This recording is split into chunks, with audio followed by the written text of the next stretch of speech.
Thank you, Ryan.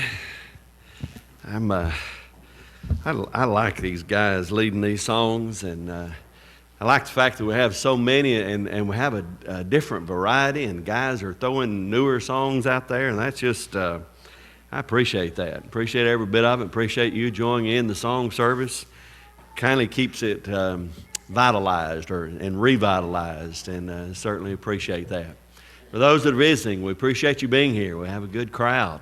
I know we've got some that are, this week is going to be Turkey Week, and folks are coming and going and all that, and I hope and pray that you'll have safe trips to and from your destinations. Folks are already traveling, so let's keep these folks in our prayers, and we hope to see you back this coming Sunday.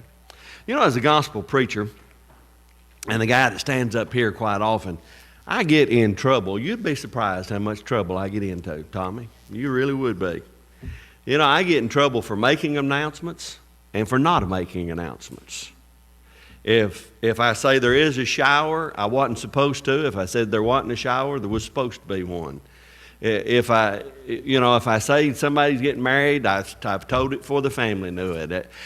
If I say something about babies, I find out somebody's going to have a baby, I get up here and I make an announcement. I wasn't supposed to say that. So I'm going to make two of those announcements tonight. If you haven't heard, and I'm not going to call any names, so I'll just halfway be in trouble. So if you haven't heard, we have two families that have babies on the way, and we're always happy and tickled to make that announcement. This first group's they're pretty close to me. And they've got two redheaded children, and we don't know if the third one's going to be redheaded or not, but we'll be somewhere around May, we'll find out. And then there's this other couple that has finally decided they'd get in the race. Been married for a little while. And I knew they were in trouble when they started sitting close to Grant and Megan, and Grant and Megan had twins. I said, it won't be long. And I'm not talking about Renee and Linda. Let's rule them out. It's that other couple that's kind of sitting on this side over here. Like I said, I'm not going to call any names, but if you need some help finding them afterwards, you say, I didn't really get who you're talking about. I'll tell you. But no, we're proud for Kyle and Madison, and we're proud to hear the news about Taylor and Candace as well. And we're just tickled to death for all of these young folks. And Lord's blessing us, continues to bless us here at Adamsville. We've recently had members who have placed membership here, and that's a great thing. And our congregation continues to grow, and these young couples are such a blessing in so many, many, many ways. I was in back this morning, and one came out, and it was, "Hey, Mr. Ronnie." I tell you one thing, I love that about as much as anything in this world. So we're tickled. Hope you are too. All right, we're in Job 13 and 14 this evening. We'll get through these 50 passages about as quickly as we possibly can. This is a continuation. I'm sure that Nathaniel, last time while I was gone, did these previous two chapters. You have the third individual that's going to come up, and this is Zophar. And he is going to make his arguments in relationship to why Job is suffering. And it's the same argument that the others have been making. Starting in chapter 12, Job begins to answer the statements that he's making. 13 and 14 is a continuation of that. Chapter 13, I guess if I had to put a title on that, would be Lack of Understanding. And chapter 14 would be let's discuss man's life and death in relationship to these things. Beginning 13:1, behold, my eye has seen all this, and my ears has heard and understood it. What do you know? I also know. I'm not inferior to you. Now, I don't know about this to you, but to me, it sounds like Job's just about had all of this he wants to hear. Have you ever told somebody, I've heard all I want to hear about it? I've seen all this. I've heard all this. Your arguments are not changing. I'm just about fed up with it. Verse 3, but I would speak to the Almighty. Now, I don't want to talk to you. I'd rather speak straight to God. I want to talk to God, and I want God to help me understand. That's why I say lack of understanding. I want God to help me understand why these things are going on. You know, Job's basic argument is God is not punishing me for being an evildoer. He said, I know that's not right. Now, I don't know why I'm going through these things, but I know that's not right. Verse 4, but you forgers of lies. Now, why would he say that? Because they're constantly saying to him, you are being punished because you have done wickedly. And Job is saying, I have not. I am not lying. I am telling the truth. You are the one who are lying. You are all worthless physicians.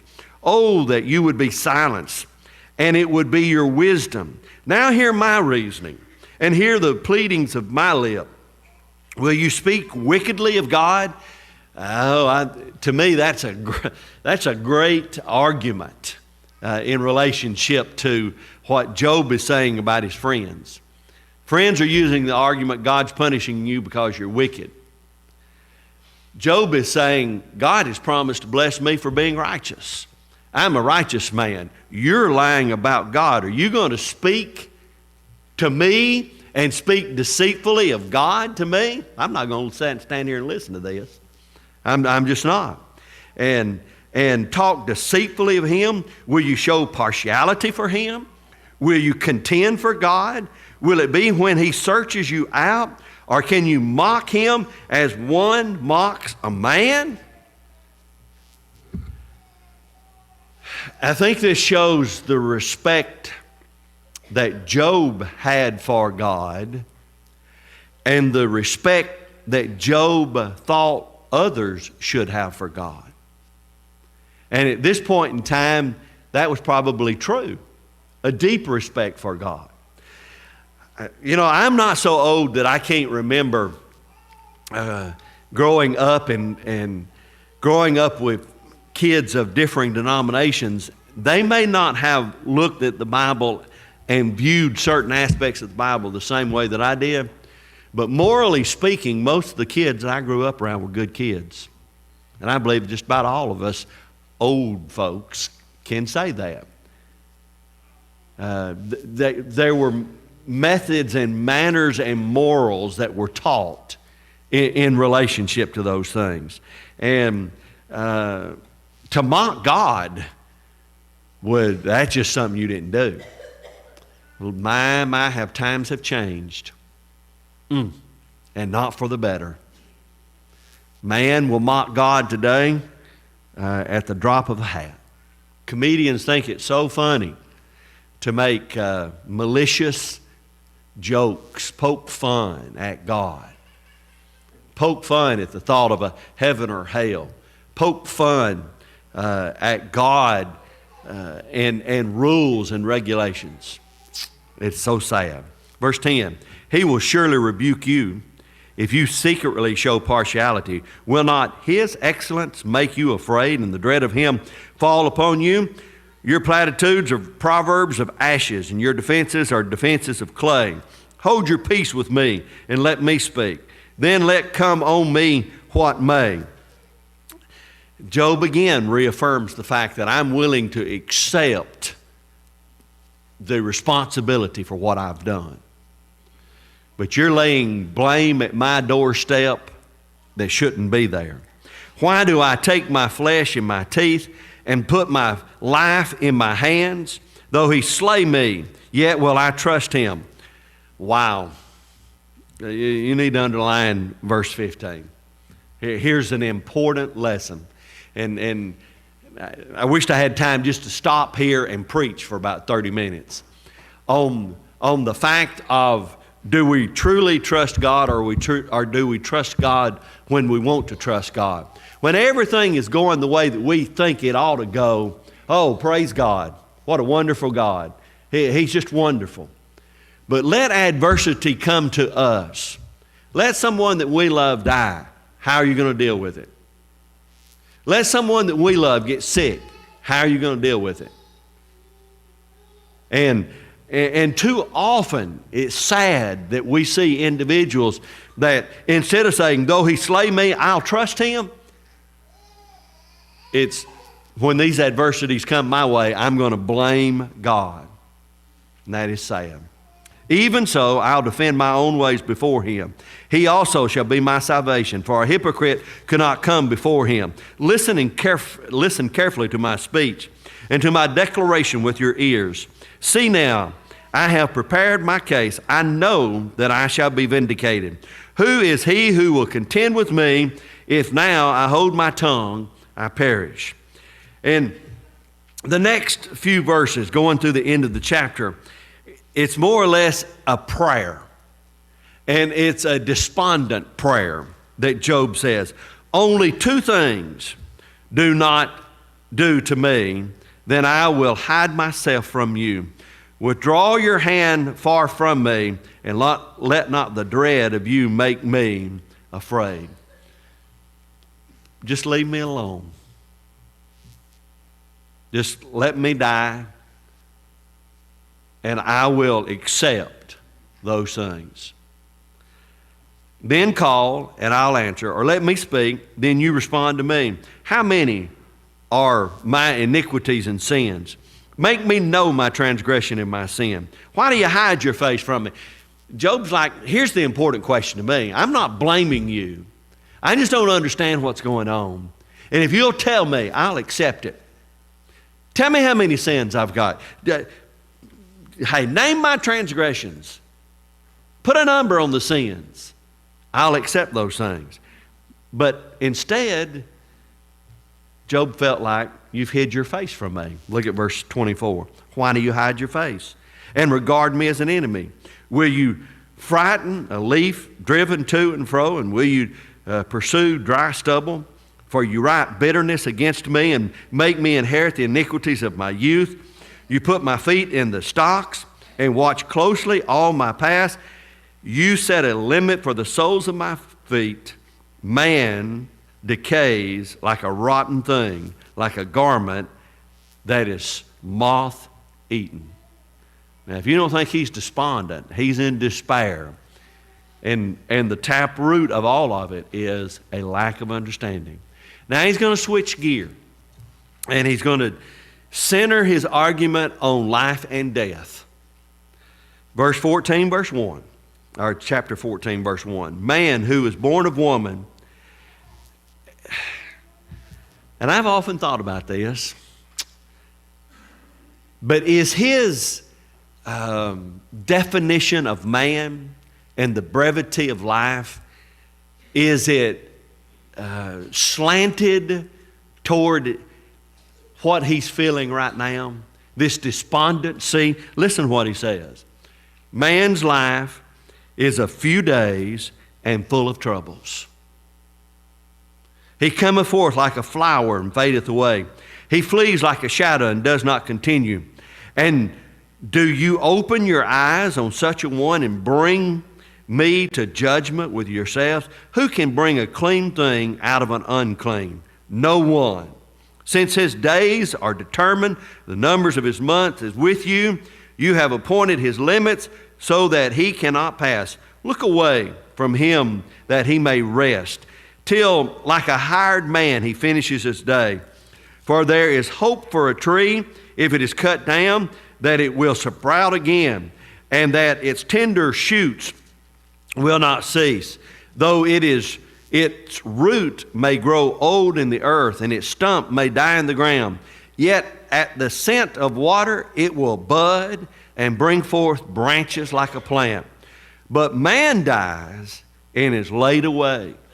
Indeed, he breathes his last, and there he is. As water disappears from the sea and a river becomes parched and dried up, so man lies down and does not rise up. Till the heavens are no more, they will not awaken, nor be roused from their sleep. Oh, that you would hide me in the grave, that you would conceal me until your wrath is past, that you would appoint me a set time and remember me.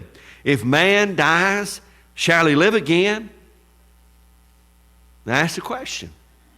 And I really believe, and to me, you ought to tie 1 Corinthians here, 1 Corinthians 15 especially. And one of my favorite passages is verse 19 of 1 Corinthians. If in this life only we have hope, we are of all men most miserable. Let me tell you something you may not have ever heard before.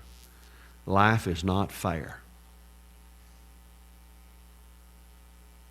Life is not fair.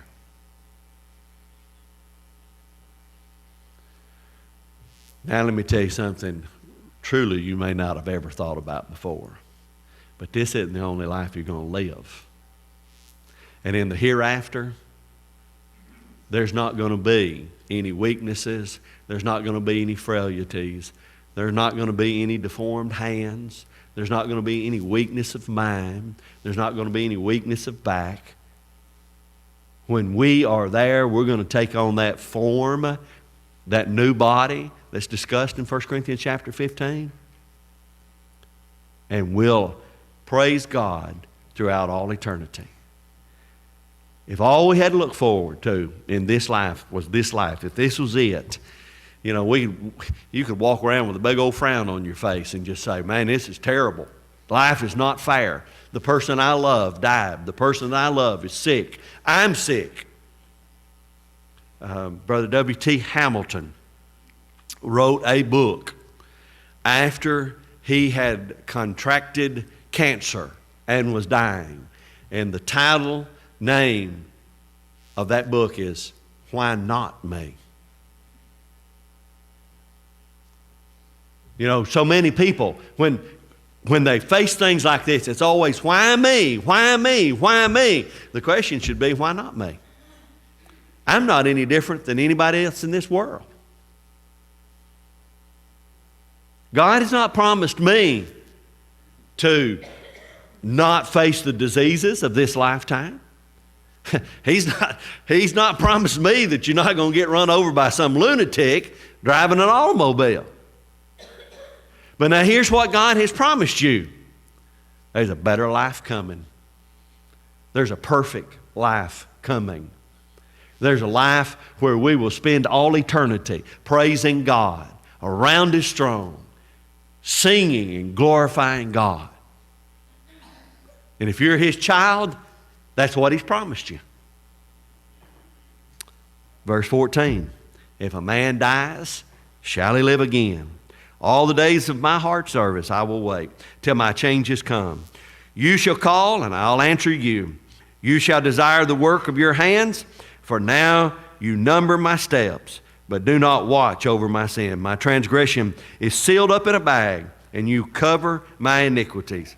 But as a mountain falls and crumbles away, and as a rock is moved from its place, as water wears away stone, and as torrents wash away the soil of the earth, so you destroy the hopes of man. You prevail forever against him, and he passes on. You change his countenance and send him away. His sons come to honor, and he does not know it. They are brought low. He does not know it. Now, don't be confused when you're reading this about the you that's doing this. You understand who the you is that he's talking about, don't you? He's not saying God is the one that destroys hope. God is the one that's not going to do these things. God's the one that's going to change your countenance. God's the one that's, your sons are going to come to honor and you're not going to know anything about that. No. You is death. Death is the one that does all these things. That's what changes. That's what causes these things. But what is death to the child of God? a mere passageway to this next life. If in this life only we have hope, we are of all men most miserable. But we don't. Our hope isn't right here. Our hope is in something that's coming.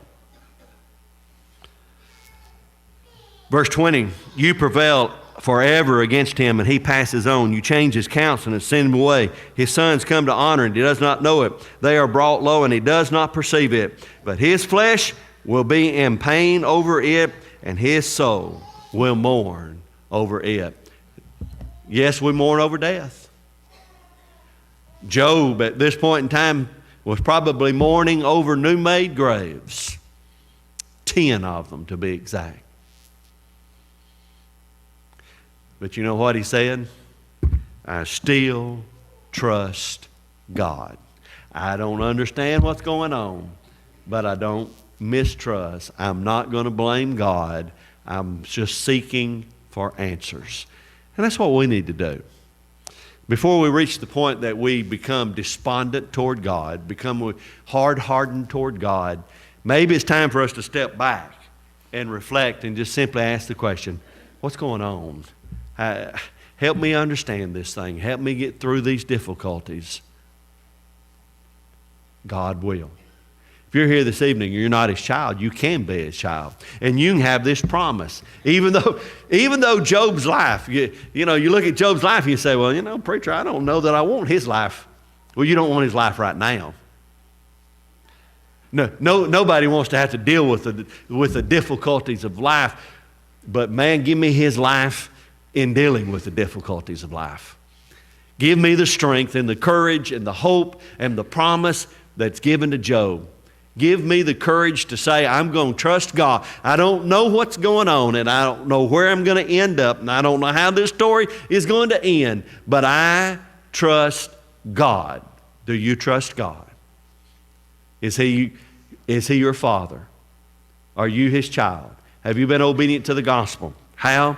Through your faith, repentance, confession, and baptism.